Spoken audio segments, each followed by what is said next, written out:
Bonjour à toutes et tous, bienvenue pour ce nouveau tuto correction sur un exercice de bac, sujet de bac qui aurait dû être proposé pour la session 2021, mars 2021. Comme la session a été annulée, les sujets sont rendus publics et je vous propose, dans une série de tutos, les corrections de ces exercices les uns après les autres.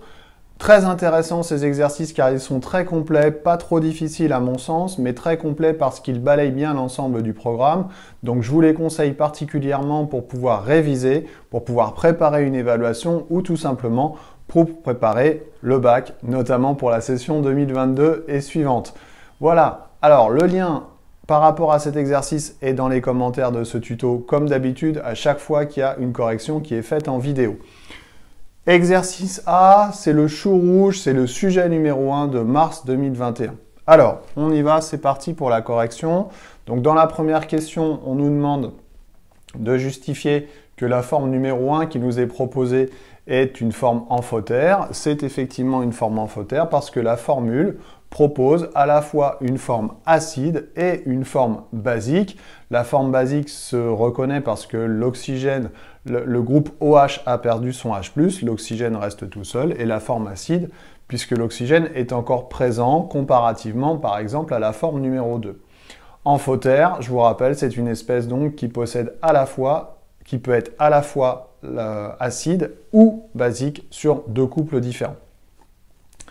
Recopier puis compléter les pointillés du diagramme de prédominance ci-après pour cet indicateur coloré. L'indicateur coloré considéré, c'est le chou rouge. Donc il faut compléter en fonction de ce qu'on nous donne sur les indications sur les formes numéro 1, 2 et 3. Évidemment, la forme la plus acide, c'est la forme qui est doublement protonée.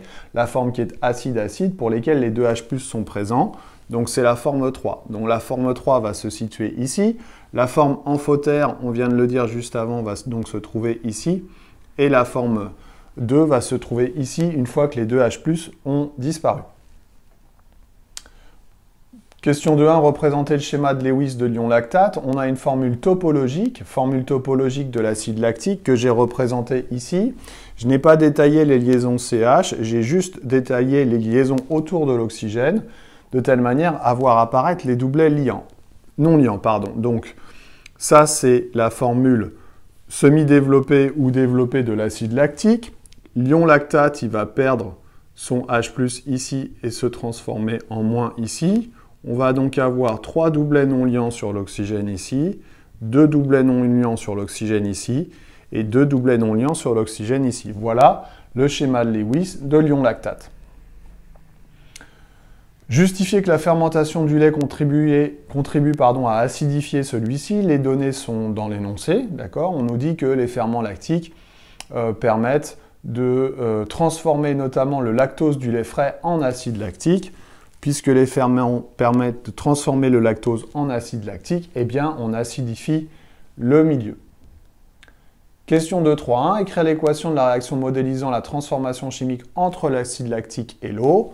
L'acide lactique, on le modélise ici par la formule HA, donc HAQ plus H2O liquide, donne double flèche parce qu'on ne sait pas si la transformation est totale ou limitée, à moins, donc l'ion lactate AQ plus libération de H3 ou plus. Montrer que cette transformation chimique est spontanée. Une transformation chimique est spontanée quand le quotient de réaction est inférieur à la constante d'équilibre. Ici, la constante d'équilibre, c'est la constante d'acidité qui nous est donnée dans l'énoncé. Donc, pour que le système évolue de manière spontanée, il faut que le QR, le quotient de réaction dans l'état initial, soit inférieur à la constante d'acidité. Alors, le quotient de réaction, son expression est ici. Les concentrations des produits sur la concentration du réactif. Et on nous donne une information importante dans l'énoncé. On admettra que la concentration initiale en ion lactate égale 0. Donc ça, c'est égal à 0. Si cette concentration est égale à 0, ça veut dire que le quotient de réaction dans l'état initial est égal à 0. Il est donc bien inférieur à la constante d'acidité, à la constante d'équilibre de cet équilibre considéré, et donc le système va bien évoluer spontanément. Question 2.4. Justifier que le jus de chou rouge peut être utilisé pour repérer l'équivalence du titrage.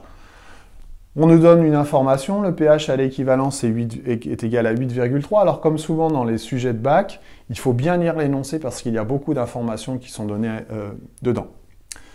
pH à l'équivalence 8,3 et on nous dit un petit peu plus haut que le chou rouge change de couleur entre 7,1 et 8,4. C'est la zone de virage, c'est la teinte sensible. 8,3 est bien compris dans cette zone sensible, dans cette teinte de virage, dans cette zone de virage. Donc on va bien pouvoir utiliser le chou rouge qui va se transformer de bleu au vert lors de l'équivalence.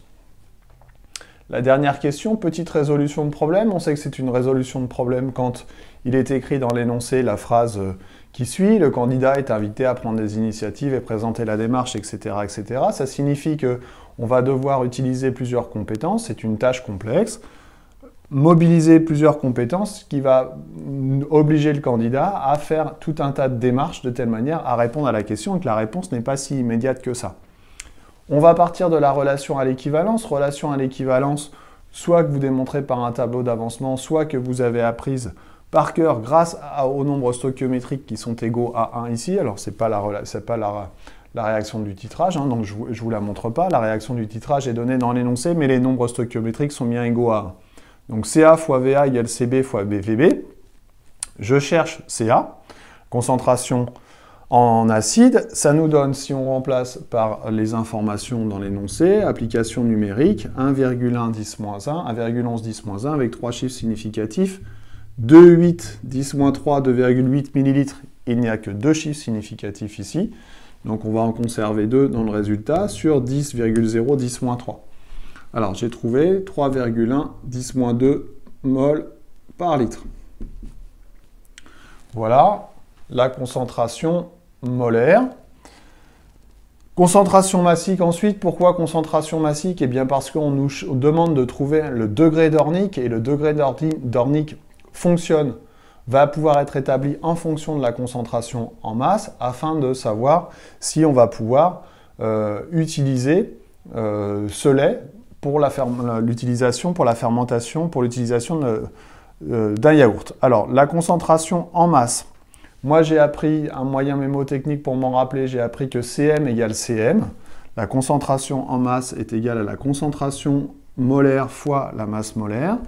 Donc, ça me donne ici 3,1 10-2 mol par litre, multiplié par la masse molaire 90,1, ce qui me donne 2,8 grammes par litre. Alors ensuite, on utilise la définition du degré d'Ornick. 1 degré d'Ornick correspond à 0,10 grammes par litre. Ici, j'ai trouvé une concentration égale à 2,8 grammes par litre, ce qui correspond donc à 28 degrés d'Ornick.